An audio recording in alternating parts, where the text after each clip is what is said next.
실제로 진짜 이렇게 말씀드리거든요. 제가 가장 우려하는 지점은 학생들에게 자유도가 높아지면서 얘네들이 이상한 선택을 하거나 너무 당장 쉬운 선택을, 그러니까 야채가 아니라 사탕을 고르는 그 상황이 가장 우려가 되는 거잖아요. 그럼 부모님은 야채를 고를 수 있게 해주시면 되는 거죠. 그러면은 그 야채는 힘들고 어렵지만 나중에 아이가 꿈을 이루거나 원하는 대학을 가는데 도움이 되는 선택들이겠죠? 그거 하시면 돼요.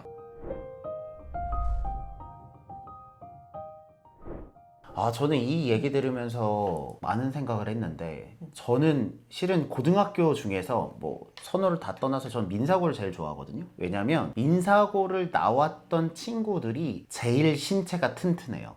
진짜로. 이게 신체가. 왜냐면 이게 걔네들은 강원도 맑은 곳에서 애들을 가다 그치. 놓고 아침마다 달리기를 계속 시켜요. 그치. 근데 제가 가르쳤던 그 조민겸 학생만 해도 진짜 운동 별로 안 좋아하거든요. 근데 갔더니 어쩔 수 없이 3년 동안 계속 운동을 한 거예요. 얘가 멀쩡해져서 나온 거예요. 이게 그곳에서 강제했기 때문에 나오는 것 같거든요. 근데 이런 강제를 민사고에서 너 아침에 뛸 사람 자유로 선택해봐 하면 제가 봤을 때 거기 안에서 3분의 1 정도는 무조건 안 할 거라고 생각을 하는데, 그것을 전체 교과 과정으로 확대해버리면 우리가 생각지 못하는 혼란스러운 결과가 일어날 것이다. 그렇죠. 게다가 민사 같은 경우는 그래도 의지를 갖고 열심히 하려고 하는 친구들이 그래도 상당히 많잖아요. 그쵸. 근데 그런 어떤 학생들에게 자유를 정말 평범한 고등학교들, 일반적으로 몇백 명 있고, 그러니까 선생님 숫자가 제한되어 있고 학생이 너무 많아서 관리하는데도 행정당국에서 약간 프레셔가 오는 정도의 인원에서 그것을 자유를 다 줘버리면 쉽지 않을 수 있다는 거죠. 뭐 몇백 명도 몇백 명이지만 민사가 학교가 작으니까 이게 학교 인원이 되게 작잖아요, 민사가. 그래서 잘 돌아가는 것도 뭐 물론 있을 수 있는데, 똑똑해서. 그치, 애들이 똑똑하니까 자기 알아서 하는 거죠. 현명한 선택을 어쨌든 할 수 있는 학생들 비율이 상당히 높겠죠. 네. 어쨌든. 근데 교육특구도 아닌 아주 평범한 학교들. 일반적으로 대중의 관점에서 이거를 생각해보면 그들이 모두 다 현명한 선택을 할 거라고 기대하는 건 쉽지 않다는 거죠. 힘들죠. 그러면은 그 중에 일부 현명한 선택을 하고자 하는 야무지고 똘똘한 친구들도 힘들겠죠.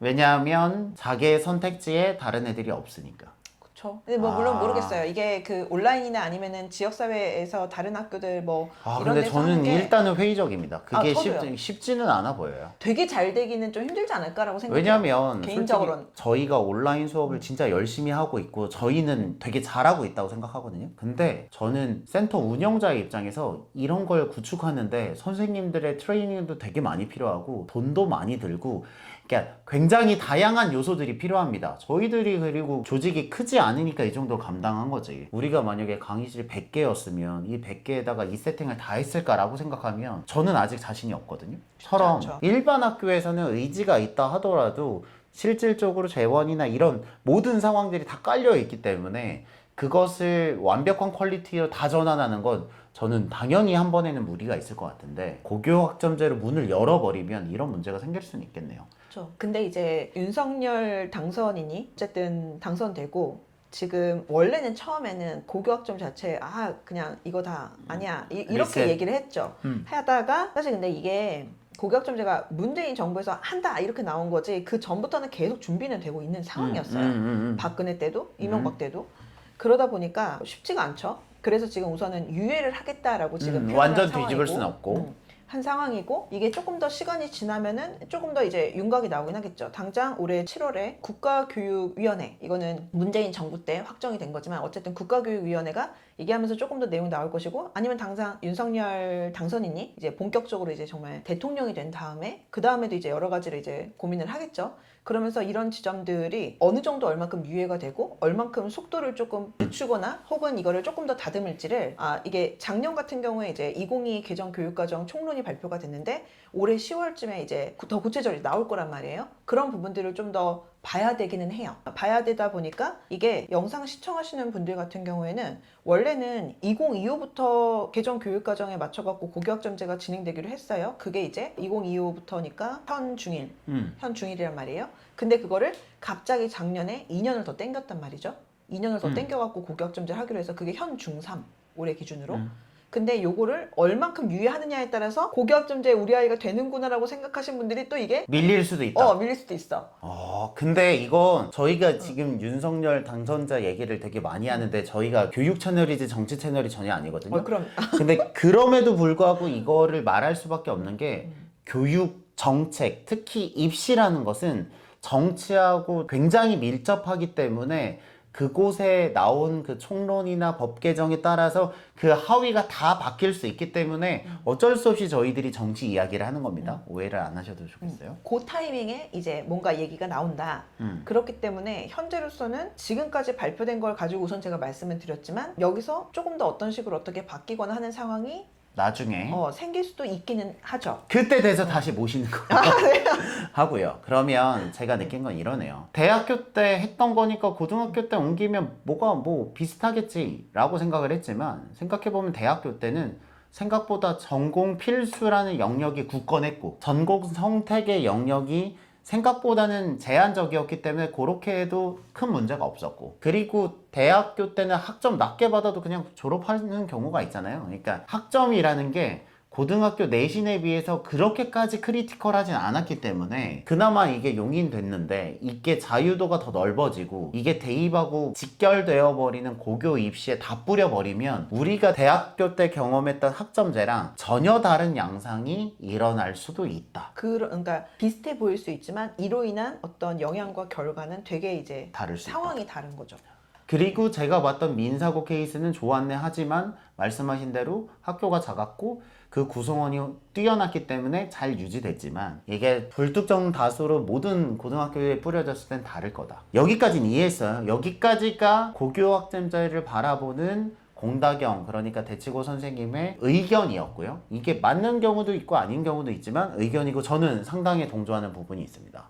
그러면 실제로 학생들을 가르치고 있는 부모님의 입장에서 혹은 선생님의 입장에서 이 학점제를 어떻게 바라보고 대응하는 게 좋을까요? 실제로 진짜 이렇게 말씀드리거든요. 제가 가장 우려하는 지점은 학생들에게 자유도가 높아지면서 얘네들이 이상한 선택을 하거나 너무 당장 쉬운 선택을, 그러니까 야채가 아니라 사탕을 고르는 그 상황이 가장 우려가 되는 거잖아요. 그럼 부모님은 야채를 고를 수 있게 해주시면 되는 거죠. 그러면은 그 야채는 힘들고 어렵지만 나중에 아이가 꿈을 이루거나 원하는 대학을 가는데 도움이 되는 선택들이겠죠? 그거 하시면 돼요.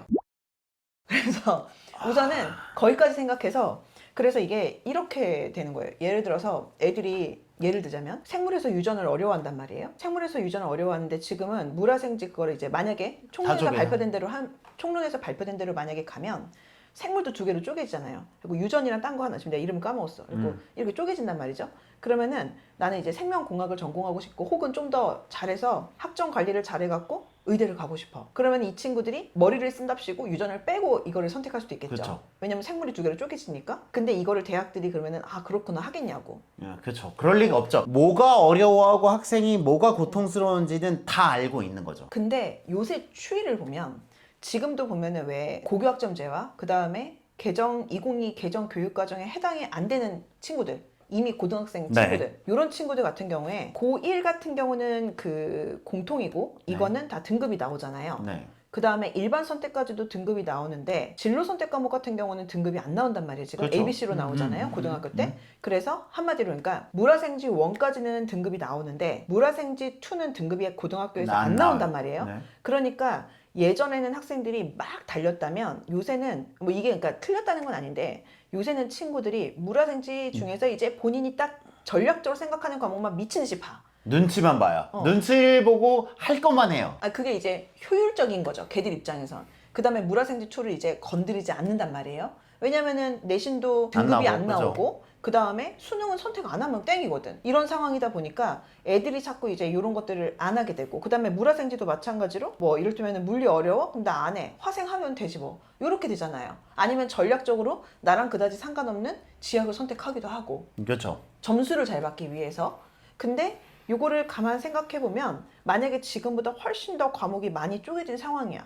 대학들은 절대로 그 상황에서 아이들이 해맑게 한 선택들을 전부 다 완벽하게 존중하고 그래라 하지는 않을 거예요. 왜냐하면 똑똑한 친구를 뽑아야 되니까, 잘하는 친구를 뽑고 싶고. 그렇다면 대학들은 그게 뭐가 됐든지 간에 나름대로의 방법을 분명히 강구를 하겠죠. 그렇죠. 그러면은 대학들이 그 방법을 강구해서 좀 더 깊이 있게 열심히 공부한 친구들, 그러니까 옥석을 가를 음. 때 우리 아이가 거기에 들어가야 되는 거잖아요. 그러면은 어려운 길을 선택해야 된다는 오히려 거죠. 어떻게 보면 어렵고 힘든 길, 왜 항상 보면은 입에 쓴 음식이 사실 몸에 좋잖아요.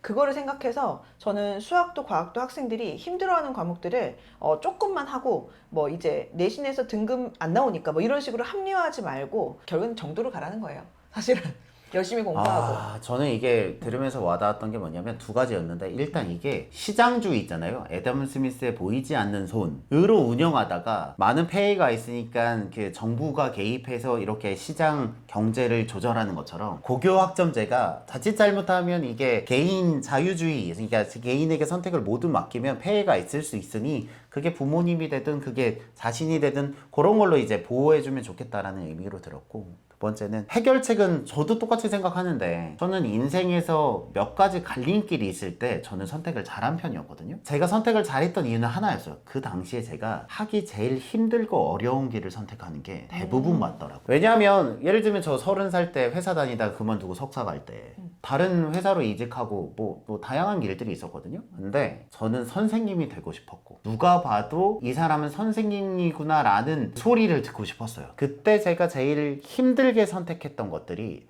나중에 큰 도움이 되기는 하더라고요. 맞아요. 사실 내가 목표로 하는 거를 이루기 위해서 되게 쉽고 빨라 보이고 되게 간편해 보이는 길과 보통은 그런 것 같아요. 그리고 진짜 어렵지만 정도인 길이 이렇게 있는데 그 상황에서 이제 우리가 어떤 선택을 하느냐에 따라서 되게 결론이 달라질 수 있는데, 사실은 쉬워 보이는 길이 보통은 대부분 다 쉬운 길이 사실 아니죠. 그렇죠. 왜냐하면 여러분들이 잘 모를 수 있겠지만, 예를 들면 제가 선생님이에요. 학생이 공부를 잘하는지 안 하는지는요, 솔직히 한 이틀만 데리고 한 3-4시간 정도 계속 수업을 해보잖아요? 다 압니다. 제가 왜 이 말씀을 드리냐면, 대학교의 교수님들도 똑같아요.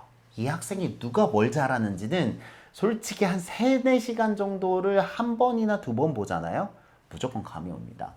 그러니까 그게 성적표로 아무리 가려 있다 하더라도 이 친구의 실력은 아는 거예요. 왜냐면 상대를 속일 수 없거든요. 맞아요.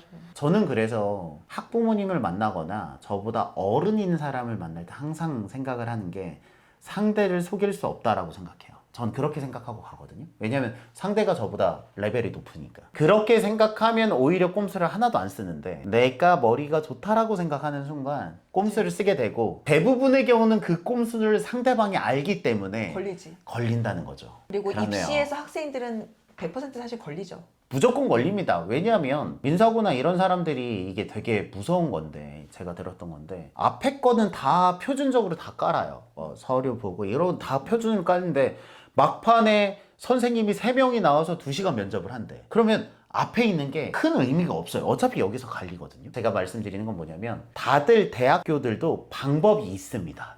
그렇게 생각을 하는 게 실은 입시를 준비하는 게 좀 더 편하지 않을까라는 생각을 해요. 그리고 여기서 그러니까 장기적으로 거시적으로 봤을 때는 학부모님들이 우리 아이들이 쉬운 선택을 하지 않도록 이제 잘 이끌어 주시고 하는 거. 그 다음에 조금 더 디테일하게 간다고 하면, 고교 학점제 자체가 이제 과정 중심의 평가들 이제 하기 위해서 하는 만드는 거니까. 건데. 그러다 보니까 저는 이제 그래서 국어 되게 많이 강조를 해요. 국어적인 역량이 과거에는, 사실 과거에도 그렇진 않았지만 어쨌든 국어 교과 과목의 성적에 많이 영향을 미치고 나머지는 그래도 제한적이었는데, 이제는 모든 과목에 걸쳐서 학생들이 뭐 발표하고 글 쓰고 이러면서 국어적인 역량을 기반으로 하는 어떤 평가에 대해서 이제 잘 좀 할 수 있어야 되니까, 그러니까 조금 더 많은 영향을 미치기 때문에 국어 역량 좀 제가 좀 많이 강조를 하고, 가장 핵심은 결국에는 언어놀이 사고력과 수리 사고력이잖아요. 요거를 기본으로 해서, 특히 학년이 어릴수록 요거를 기본으로 해서 이 두 가지를 어떻게 채우면서 나머지 것들이 이제 뻗어나갈지를, 사실 이거는 아이들마다 너무 상황이 다르다 보니까 학부모님들께서 요거를 기준 삼으셔가지고 우리 아이 상황에 맞춰갖고 좀 플랜을 좀 짜시면 좋을 것 같아요. 제가 오늘은 처음은 이렇게 모셨고요. 여러분들이 댓글이나 제가 이제 사연 같은 걸 좀 받으려고 하거든요. 그런 부분들을 모아서 이렇게 다경쌤도 저희랑 멀진 않으니까 정기적으로 가끔씩 모시고 여러분들이 궁금할 만한 주제를 가지고 이야기를 해보면 참 도움이 될 것 같아요. 저도 들으면서 고교학점제가 어떤 느낌인지 그냥 전 대학교 생활만 생각을 했는데, 실제로 이런 부분이 있을 수 있구나라고 알 수 있게 된 귀한 시간이었던 것 같습니다. 네. 우리나라는 어쩔 수 없는 것 같아요. 이게 대입에 약간 뭐랄까 포커스가 너무 되어 있으니까 너무 맞춰져 있다 보니까 이런 영향들이 있어서 학부모님들께서 조금 더 이제 우리 아이 상황에 맞춰가지고 어떻게 계획을 짤지에 대해서 조금 아이디어 얻으실 수 있으면 좋을 것 같아요. 네. 급하게 좋은 말로 수습을 하는 노력이었고요. 다음에 또 대치고 공덕영 선생님 모시고 영상을 찍어보도록 하겠습니다. 여러분들의 교육을 응원합니다. 저희들은 대치동 캐슬이었습니다. 네. 감사합니다.